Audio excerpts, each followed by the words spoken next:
Íslenskt grænmeti. Þú veist hvaðan það kemur.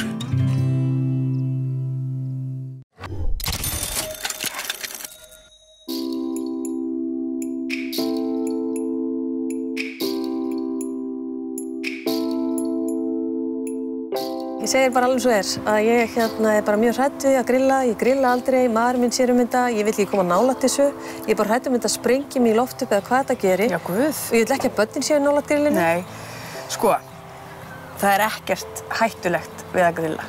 En auðvitað okkur kennt að vera hrædd við þetta frá því við erum lítil. Og auðvitað þarna gaskútur sem að getur undir ákveðnum kringumstæðum sprungið, eins og bara margt annað sem í kringum okkur, bílar og sjónvörp og fleira. En það sem er mikilvægast að vita þegar maður að vinna með gasgrill að þú ræður. Þú getur bara skrúfað fyrir gasintækið hvenær sem þú vilt. Hvenær sem þér finnst eitthvað vera komið í logi eða eitthvað úr hrædd, þá bara skrúf fyrir. Þannig að þú ert að segja mér núna að þetta er jafn hættulegt á sjónvarpið mitt? Já. Ok. Með ákveðnu gáleysi, þá getur alveg kviknað í sjónvarpum og líka bara út af engu. Ég er hrædd að steikja kjötið, þú veist, mér finnst þetta allt of mikið vesen. Sko, á flestum grillum í dag, þá eru hitastillingar bara nákvæmlega eins og eldavélinni. Þú bara stillir hita hátt eða lágt, nákvæmlega eins og væri bara að steikja egg á pönnu. Hvað séu það allir hér?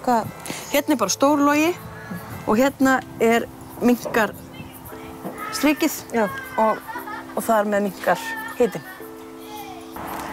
Bara gott mál, nú skulum við bara grilla. Já. Ég er hætt að vera hrædd og þú ætlar að sýna mig hvernig ég á að grilla. Förum í það.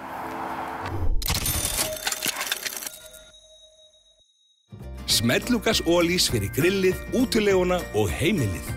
Ólís, vinur við veginn.